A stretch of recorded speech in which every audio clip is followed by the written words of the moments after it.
சித்தர் பூமி. தனம் தரும் கல்வி தரும் ஒரு நாளும் தளர்வறியா மனம் தரும் தெய்வ வடிவம் தரும் நெஞ்சில் வஞ்சமில்லா இனம் தரும் நல்லனவெல்லாம் தரும் அன்பரின்பவர்க்கே கணம் தரும் பூங்குழலால் அபிராமி கடை கண்களே வெட்டுவானும் எல்லையம்மன் கடை கண்களே. எல்லாம் வல்ல எல்லையம்மனுடைய பரிபூர்ண அனுக்கிரகத்திலே வேலூர் மாவட்டம் அணைக்கட்டு தாலுக்கா வெட்டுவானம் என்கின்ற கிராமத்திலே புராதனமான ஆலயமாக அமையப்பெற்று அம்பாள் வெட்டுவானம் எல்லையம்மன் என்கின்ற பெயருடன் அருளாட்சி செய்து கொண்டிருக்கின்றார்கள். அப்படிப்பட்ட அம்பாளுடைய ஸ்தல வரலாறு, அந்த அம்பாளுடைய பற்றி நாம் தெரிந்து கொள்ள இருக்கின்றோம். சீதலேத்வம் ஜெகன்மாதா, சீதலேத்வம் ஜெகத்பிதா, சீதலேத்வம் ஜெகத்தாத்ரி, சீதலாயை நமோ நமஹா என்று சொல்லப்படுகிறது. சீதலாம்பிகை என்று சொல்லக்கூடிய மாரியம்மனாகவும் விளங்குகிறாள். அப்படிப்பட்ட அம்பிகையினுடைய விசேஷமானது, ஒரு ராஜா ராணி இவர்களுக்கு குழந்தை பாக்கியம், புத்திர சந்தானம் என்று சொல்லக்கூடிய குழந்தை பாக்கியம் இல்லாமல் ஒரு காரணத்தினால் மிகவும் மனதால் வருந்தி தெய்வத்தை பிரார்த்தனை செய்து கொண்டு, எங்களுடைய குடும்பத்திற்கு வாரிசாகவும் இருந்து இந்த நாட்டையும் அரசாளக்கூடிய அளவிற்கு ஒரு குழந்தை பாக்கியத்தை கொடுக்க வேண்டும் என்று பிரார்த்தனை செய்கிறார்கள். அப்பொழுது அவர்களுக்கு கனவில் தோன்றி ஒரு இடத்தை காண்பித்து, அந்த இடத்தை நோக்கி அந்த இடத்தை தோண்டி எடுக்கும் பொழுது அதிலிருந்து சுயம்புவாக அம்பாளானவள் ஒரு குழந்தை ரூபமாக வருகிறாள். அந்த குழந்தையாக இந்த ராஜா ராணிக்கு ரேணுகா என்கின்ற பெயரோடு அந்த குழந்தையை வளர்க்கிறார்கள்.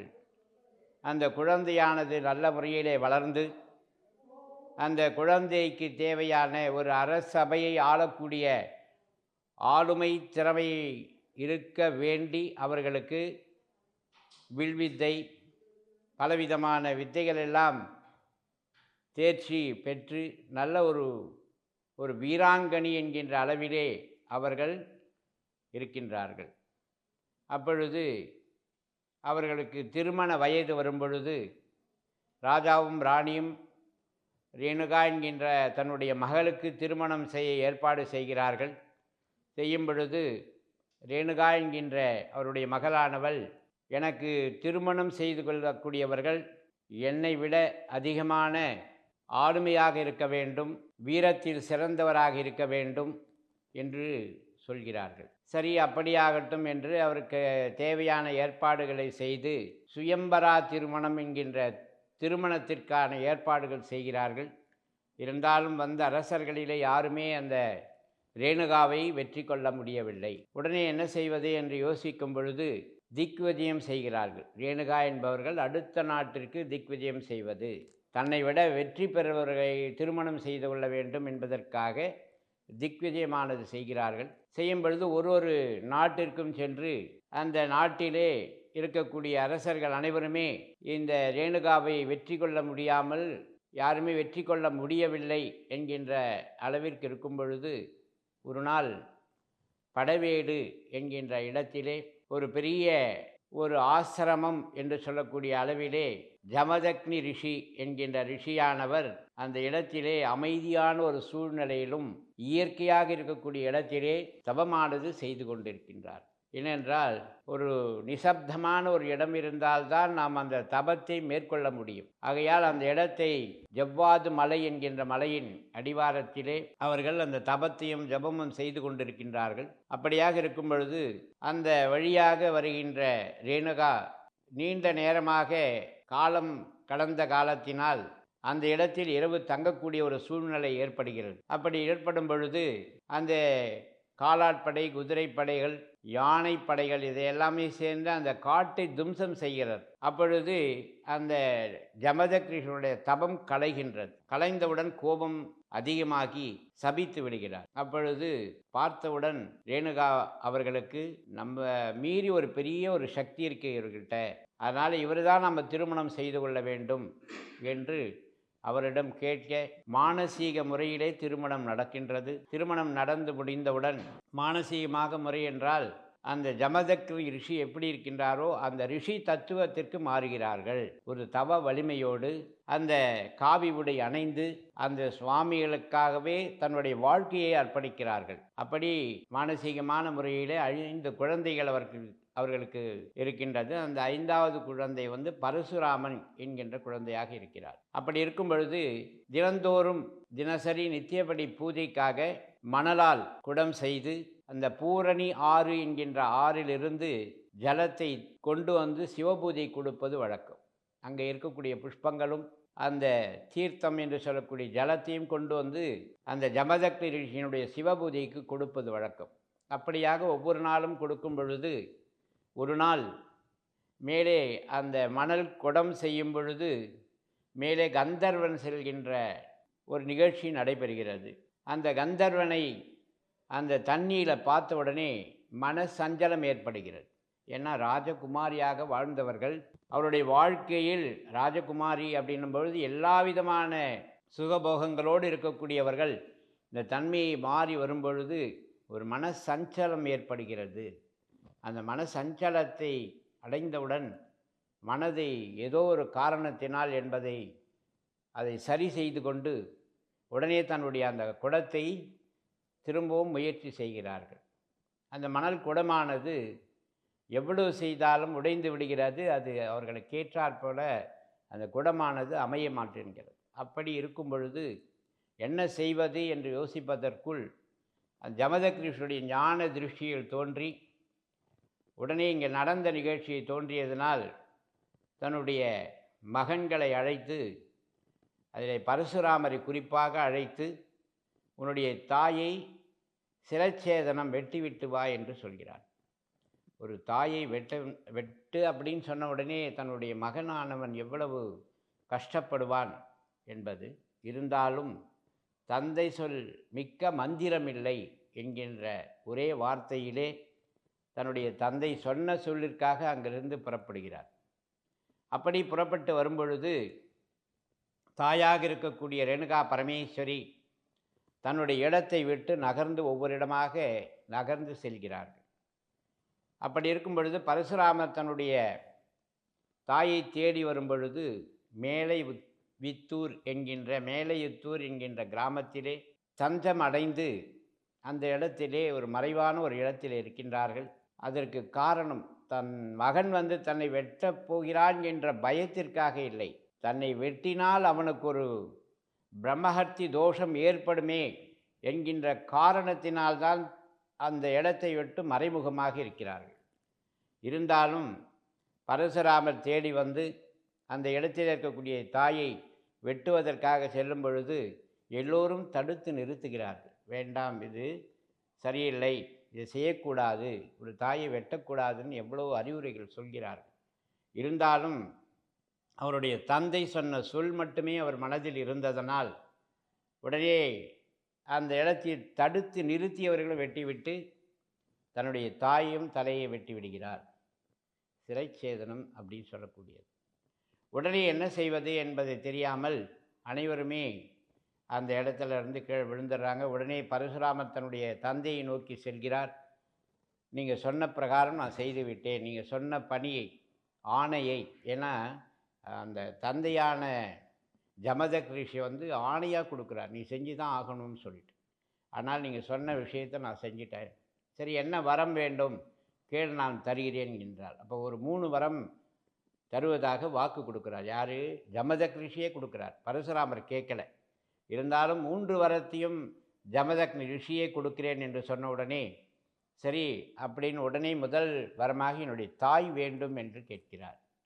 உடனே ஒரு என்ன செய்வது, தாயை கேட்கும் பொழுது வரமாக கொடுத்து விட்டோம் என்பதற்காகவும் உலக நலன் வேண்டியும் பல விஷயங்கள் அடங்கியிருக்கின்றது என்பதற்காகவும் கமண்டல ஜலத்தை எடுத்து தன்னுடைய மகன் பரசுராமனிடம் கொடுத்து, உன்னுடைய தாயின் உடலையும் தலையையும் ஒன்று சேர்த்து அந்த கமண்டல ஜலத்தை தெளித்தால் உன் தாய் எழுந்து வருவாள் அப்படின்னு சொல்லிட்டார். உடனே அடுத்த நிமிஷம் பரசுராமர் தன்னுடைய தாயை எழுப்ப வேண்டும் என்கின்ற ஒரே ஒரு பாசமானது, தாய் பாசம் என்கின்ற வகையிலே ஓடோடி வருகிறார். வந்து உடனே எழுப்பணும், அவசரமான எப்படியாவது தாயை எழுப்பி நிற்க வைக்கணுங்கிற ஒரு காரணத்தினால் அவருடைய கமண்டல ஜலத்தை எடுத்து தன்னுடைய தாயின் இன்சான் உடம்புக்கு சிரசு பிரதானம் என்று சொல்வார். எப்பொழுதுமே ஒரு சிரசுனா ஒரு முகத்தை வச்சு தான் நம்ம எல்லாருமே ஐடென்டிஃபை பண்ணுவோம். அது மாதிரி அந்த சிரசை எடுத்துறார். தாயோடைய சிரசை எடுத்து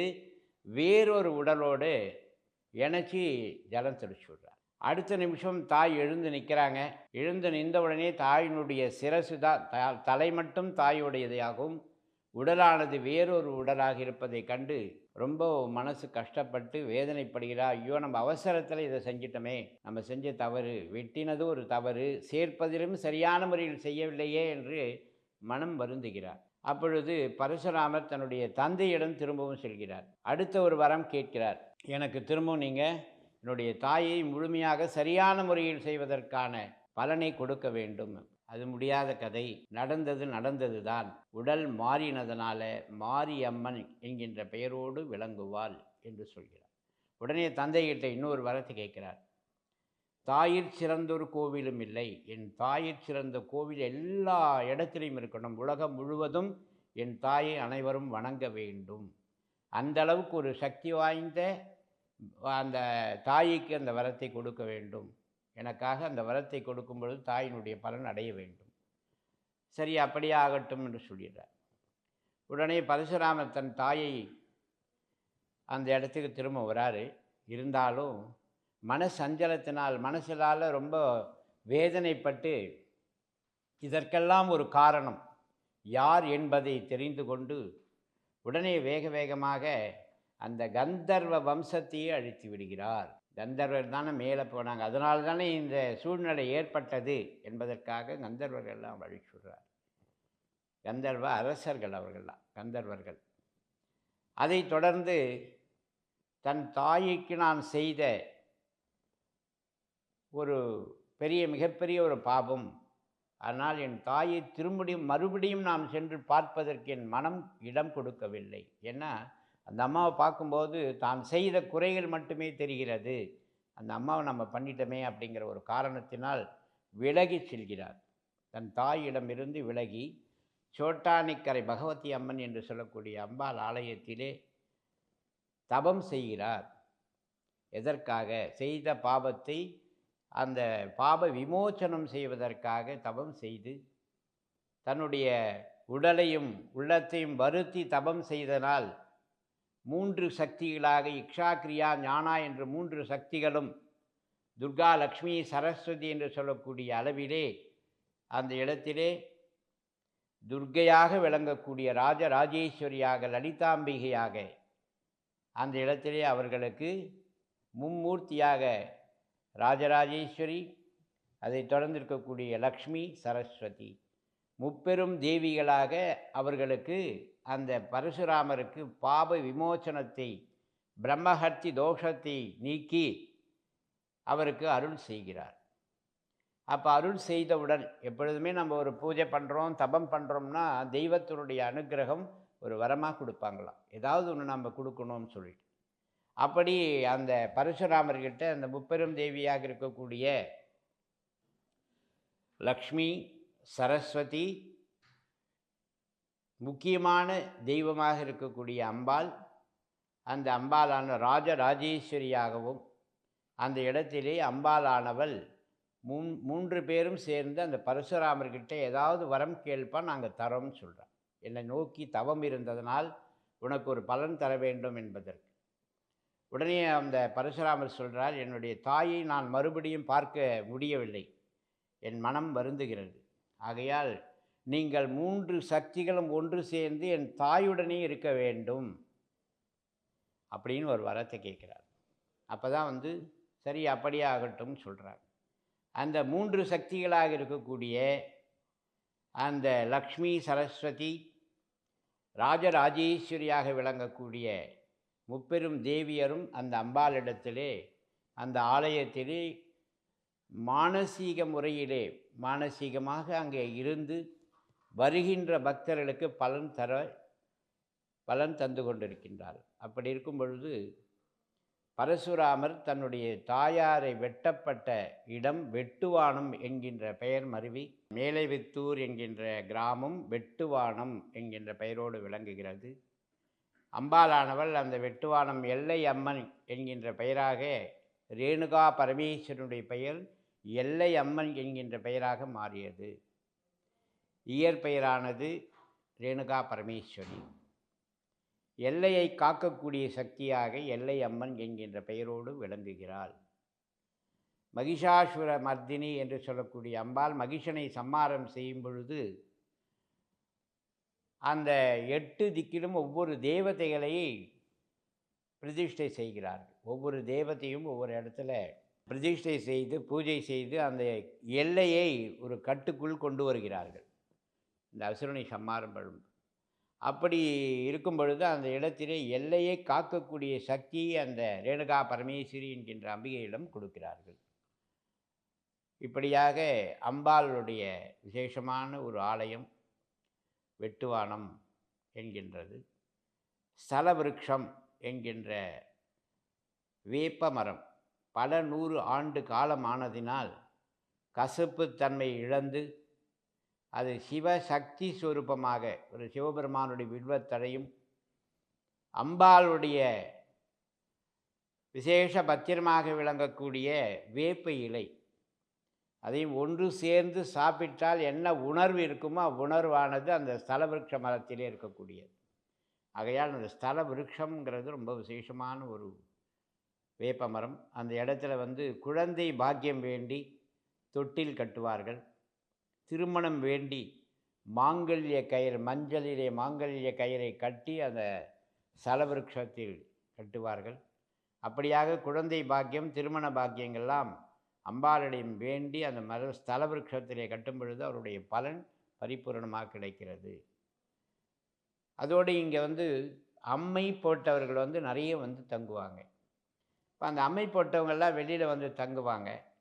அம்மை நோய் என்பது அந்த இடத்துல ஒரு மருத்துவ குணத்தோடு இருக்கக்கூடிய சக்தியான அம்பாள் தான் ரேணுகா அம்பாள். அதனால் வருகின்ற அந்த அம்மை போட்டவங்களுக்கு எல்லாருக்குமே அதில் தீர்த்தம், மஞ்சள் தீர்த்தம், அபிஷேக தீர்த்தமாக பிரசாதம் மருந்தாக கொடுக்கப்படுகிறது. காலையில் அவங்க அங்கேயே தங்கியிருப்பாங்க. காலையில் எழுந்து கோவில் வலம் வந்து அந்த சார்ந்து இருக்கக்கூடியவர்கள், ஒரு குழந்தைக்கு இருக்குன்னா அம்மா, அம்மாவுக்கு இருக்குன்னா பையன், அப்படின்னு அவங்க அந்த கோவிலுடைய குளத்தில், அம்பாளுடைய எதிரில் குளம் இருக்குது, அந்த குளத்தில் போய் குளிச்சுட்டு கோவிலை வலம் வந்து அந்த தீர்த்த பிரசாதத்தை கொண்டு போய் அந்த அம்மைப்பட்டவர் கொடுப்பார்கள். நல்ல குணமாகிவிடும். இப்படியாக அந்த அபிஷேக தீர்த்தம், மஞ்சள் தீர்த்தம் ரொம்ப மகிமை உள்ளது, மருத்துவ குணம் உள்ளது. அடுத்ததாக இருக்கக்கூடியது அந்த ஸ்தல விருட்சத்தினுடைய வேப்ப இலையை எடுத்து அந்த அம்மை போட்டவர்களுக்கு மஞ்சளோடு சேர்த்து அரைத்து அந்த குழந்தைக்கு தடவுவார். ஒரு 5 நாளில் அம்மை நோய் குறைஞ்சிடும். இப்படியாப்பட்ட அம்மை நோயாக இருந்தாலும் கண்கூட பல விஷயங்களை நாங்கள் பார்த்துருக்கோம். ஒன்றுமே முடியாத சூழ்நிலை கோவிலில் இறங்குவாங்க, உள்ளே நடக்கவே முடியாது, அவர்களை 2-3 பேர் கூட்டின்னு வருவாங்க தூக்கி. ஒரு நாள் அந்த மண்டபத்தில் படுத்துட்டாங்கன்னா அடுத்த நாள் அவங்க அந்த அதாவது அந்த குணாம்சம், அந்த வியாதியினுடைய வீக்ஷரண்யம் குறைந்து அவர்கள் நல்ல ஒரு நிலைமைக்கு ஒரு 5 நாட்களில் குணமாகிவிடுவார்கள். இது ரொம்ப விசேஷமான ஒரு ஆலயத்தில் நடைபெறுகின்றது. மேலும் அந்த குளத்திற்கும் அங்கே அம்பாளுக்கும் நடுவில் இருக்கக்கூடிய மண்டபத்தில் எல்லாரும் படுப்பாங்க. அப்போ என்ன காரணம் அப்படின்னாக்கா, பிரம்ம முகூர்த்த நேரத்திலே அம்பாளானவள் அந்த திருக்குளத்தில் சென்று குளித்துவிட்டு ஒரு கையில் வேப்பிலையும் ஒரு கையில் முந்தானையும் எடுத்து வீசிக்கொண்டே வருவாளாம். அப்போ இந்த அம்மை போட்டவங்கெல்லாம் கீழே படுத்துட்டு இருப்பாங்க. எல்லாரும் அந்த மண்டபத்தில் தான் படுப்பாங்க. முதல் நாள் அங்கே தான் படுப்பாங்க. அடுத்த நாள் அந்த அம்மை மண்டபம்னு ஒரு இடம் இருக்குது, அங்கே தங்குவாங்க. அப்போ வரும்பொழுது அந்த ஈரக்காற்று, அம்பாளுடைய முந்தானையில் வரக்கூடிய ஈரக்காற்றும், அம்பாள் அந்த வேப்பிலையில் சுற்றி வரும்பொழுது அந்த வேப்பிலையுடைய காற்றும் பட்டவுடன் அது நன்றாக குணமாகிவிடும். இது காலத்திற்கும் நடைபெற்று கொண்டிருக்கின்றது. மேலும் இங்கே ஆடி திருவிழா என்கின்றது ரொம்ப விசேஷம். அம்பாளுக்கு ஆடி திருவிழாவில் பிரார்த்தனைகள் நிறைய நடத்துவாங்க. அம்பாள்னாவே ஆடி மாதம்னா அம்பாளுக்கு விசேஷமான ஒரு மாதம். அந்த மாதத்திலே மிக முக்கியமாக அந்த ஆலயத்தில் பார்த்திங்கன்னா ஒவ்வொரு நாளும் ஒவ்வொரு வெள்ளி ஞாயிறு 2 நாளுமே பிரார்த்தனைகளுக்காக வருவார்கள். பொங்கல் வைக்கிறது, அம்பாளுக்கு பொங்கல் வைக்கிறது. அடுத்ததாக என்னன்னு கேட்டிங்கன்னா அங்க பிரதட்சணம், அடி பிரதட்சணம், விளக்கு ஏற்றுறது, கூழ் வார்க்கிறது, இதெல்லாம் அம்பாளுக்கு ரொம்ப பிரியமானது. அபிஷேகம் செய்வது, மஞ்சள் அபிஷேகம் அம்பாளுக்கு ரொம்ப விசேஷம். பால், மஞ்சள், அது மாதிரி குளிர்ச்சியான இளநீர் முதற்கொண்டு குளிர்ச்சியான அபிஷேகம் செய்ய வேண்டும். ஒரு அம்மை நோயினாவே ஒரு உடல் அந்த உஷ்ணத்தினால் ஏற்படக்கூடியது. அம்பாளை உஷ்ணத்திலிருந்து தணிப்பதற்காக இந்த அபிஷேகங்கள்லாம் செய்வது வழக்கம். இப்படியாக இந்த ஆடி திருவிழா என்பது 1ஆம் வெள்ளி முதற்கொண்டு 10 வெள்ளிகள் ரொம்ப விசேஷமாக இருக்கும். அதில் 4ஆம் நாள் நாகவாகனம் என்கின்ற பிரம்மோற்சவத்தில் 3ஆம் வெள்ளி கழித்து செவ்வாய்க்கிழமை அன்றைய தினம் நடைபெறுகிற நாகவாகன உற்சவத்திலே அம்பாள் சயன கோலத்திலே ரொம்ப அருமையான முறையிலே நாகவாகனத்திலே காட்சி கொடுத்து, அந்த நாகவாகனத்தில் நாகத்தினால் ஏற்படக்கூடிய தோஷங்கள் எது இருந்தாலும் அம்பாளுடைய கால சர்பதோஷம், நாகதோஷங்கள் அனைத்துமே அந்த இடத்தை விட்டு விலகி செல்கின்றது அவர்களிடமிருந்து. அப்படியாக அந்த பிரம்மோற்சவம் திருவிழாக்கள்லாம் சிறப்பாக நடைபெறும். மேலும் இவ்வாலயத்தினுடைய விசேஷமான பூஜைகள் அப்படின்னு சொன்னாக்கா கல்யாணம், திருமணம் நடைபெறும் என்பதற்காக அந்த ஆலயத்திலே இந்த சர்வமங்களா கௌரி பூஜை என்கின்ற பூஜையை செய்கிறோம். அப்பொழுது அந்த கௌரி பூஜை என்பது சர்வமங்களமும் உண்டாகட்டும்னு சொல்லுவாங்க. அந்த சர்வமங்களம் அப்படிங்கிறது தான் ரொம்ப விசேஷம்.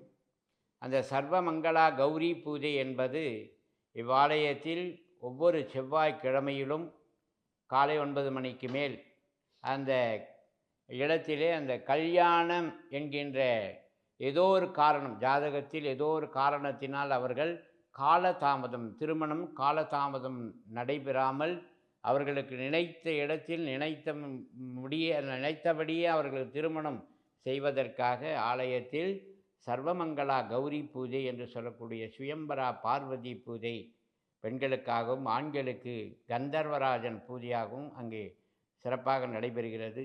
ஆகையால் இவ்வாலயத்தினுடைய பிரார்த்தனைகள் அப்படின்னு சொல்கிறது கல்யாணம் நடக்கலை அப்படின்னா அந்த கல்யாணத்துக்கான பரிகாரங்கள் அங்கே செய்யலாம். அந்த பரிகாரமானது சர்வமங்கள கௌரி என்று சொல்லக்கூடிய அம்பாளை பூஜை செய்கின்றோம். அடுத்ததாக இருக்கக்கூடியது குழந்தை பாக்கியம் வேண்டி வருகின்ற தம்பதிகளுக்கு அவர்களுக்கு செவ்வாழையும் வெண்ணையும் வைத்து பூஜை செய்து அந்த பௌர்ணமி நாளிலே அம்பாளிடம் பூஜை செய்து அவர்களுக்கு பிரசாதமாக கொடுக்கின்றோம். அதனால் அவர்களுக்கு அந்த குழந்தை பாக்கியமானது கிடைக்கிறது. மேலும் அமாவாசை தினத்திலே மகா பிரத்யங்கரா யாகம் என்பது சிறப்பாக நடைபெறுகிறது வழக்கம். ஒவ்வொரு அமாவாசையும் சிறப்பாக நடைபெறுகிறது. அந்த நடைபெறும் அந்த சிறப்பான ஒரு யாகத்திலே இந்த ஆபிசார தோஷம் என்று சொல்லக்கூடிய பில்லி, சூன்யம், ஏவல், செய்வினை என்று சொல்லக்கூடிய தீய சக்திகள் விலகி இறை சக்தியோடு இருக்கக்கூடிய பலனை பெறுகிறார்கள். அப்படிப்பட்ட பலனாக அம்பாள் எல்லையம்மன் ரேணுகா பரமேஸ்வரி என்கின்ற அம்பாளானவள் பரிபூர்ணமான அனுக்கிரகத்தை செய்கிறார்கள். இப்படியாக நமது ஆலயத்தின் விசேஷமான பூஜைகள்லாம் நடைபெற்று பரிகாரங்களாக நாம் மனதில் நினைக்கக்கூடிய விஷயங்கள் எல்லாம் அம்பாளிடம் பிரார்த்தனை செய்து கொண்டு அதனுடன் ராஜராஜேஸ்வரி என்று சொல்லக்கூடியவள் நவராத்திரி மகோத்சவத்திலே விசேஷமான ராஜராஜேஸ்வரி அலங்காரம் செய்து யானை வாகனத்தில் மிக விசேஷமான முறையிலே அம்பாளானவள் ராஜராஜேஸ்வரியாக வலம் வருவாள். அருளாட்சியானது செய்கிறார்கள்.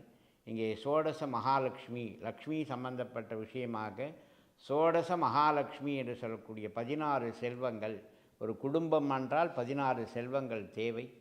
அந்த 16 செல்வங்களானது நோயின்மை, கல்வி, தனம், தானியம், அழகு, புகழ், பெருமை, இளமை, அறிவு, சந்தானம், வழித்துணிவு, வாழ்நாள், வெற்றி, ஆகும், நல்லூர், நுகர்ச்சி, தொகை தரும் 16 பேரும் என்று சொல்லக்கூடிய 16 செல்வங்களும் அந்த அம்பாளை வணங்கி பூஜை செய்து தீபத்தை ஏற்றி வணங்கினால் அந்த பலன் கிடைக்கிறது. மேலும் இங்கே நாகதேவதையாக இருக்கக்கூடிய இடத்திலே அந்த தீபத்தை, நெய் தீபத்தை ஏற்றி வணங்குவார்கள். தீபங்களை 5 தீபம் என்று சொல்லக்கூடிய அளவிலே அந்த தீபத்தை ஏற்றி வழிபாடு செய்வார்கள். இப்படியாக அவர்களுடைய மனதில் இருக்கக்கூடிய குறைகளை நிறைவாக அம்பாளானவள் அந்த இடத்தை செய்து கொண்டிருக்கின்றார்கள். அப்படிப்பட்ட மகாலட்சுமியானவள் சோடச மகாலட்சுமி பூஜா ஹோமங்கள் நடைபெறும். அந்த இடத்தில் ஒரு காமாட்சி தீபத்தை வாங்கி அந்த காமாட்சி தீபத்திலே நாம் நெய் விட்டு திரி ஏற்றி அம்பாளை வணங்கி ஆலயம் வலம் வந்து அந்த இடத்துல வச்சோம்னாக்கா இந்த 16 செல்வங்களுடைய பலன் கிடைக்கும். ஏதோ ஒரு காரணம், இந்த 16 செல்வங்களில் ஏதோ ஒரு தடையாக இருக்கக்கூடிய காரணம் அப்படின்னா குழந்தை பாக்கியம், திருமணம், அடுத்தது வியாபாரம், தொழில் அபிவிருத்திகள், ஏதோ ஒரு காரணத்தினால் குடும்பத்தினுடைய அந்யோன்ய சிநேகிதம் இல்லாமல் இருப்பது, குடும்ப ஒற்றுமையை உருவாக்குவது, அனைத்திற்குமே அந்த காமாட்சி தீபமானது அந்த ஆலயத்தில் ஏற்றி வலம் வந்து தீபத்தை அம்பாளிடம் சமர்ப்பணம் செய்தால் அந்த குறைகள் எல்லாம் நிவர்த்தியாகும். ஆகையால் அப்படிப்பட்ட அம்பாள் எல்லா விதமான பலன்களையும் பரிபூர்ணமாக, உலகம் க்ஷேமமாக இருக்க வேண்டும், பக்தர்களுக்கு பரிபூர்ண அனுக்கிரகம் கிடைக்க வேண்டும் என்பதை பிரார்த்தனை செய்து கொண்டு இந்த ஆலயமானது வேலூர் மாவட்டம் அணைக்கட்டு தாலுக்கா, அதை சார்ந்திருக்கக்கூடிய Chennai to Bengaluru NH road என்று சொல்லக்கூடிய பிரதான சாலையில் பள்ளிக்கொண்டாவுக்கு அடுத்த ஊராக விளங்கக்கூடியது வெட்டுவானம். ஆகையால் சென்னையிலிருந்து வருபவர்கள் வேலூர் மார்க்கமாக வர வேண்டும். அடுத்ததாக இங்கே வெட்டுவானம், பள்ளிக்கொண்டா வெட்டுவானங்கிற இடத்துல அந்த கோவிலுக்கு வரலாம்.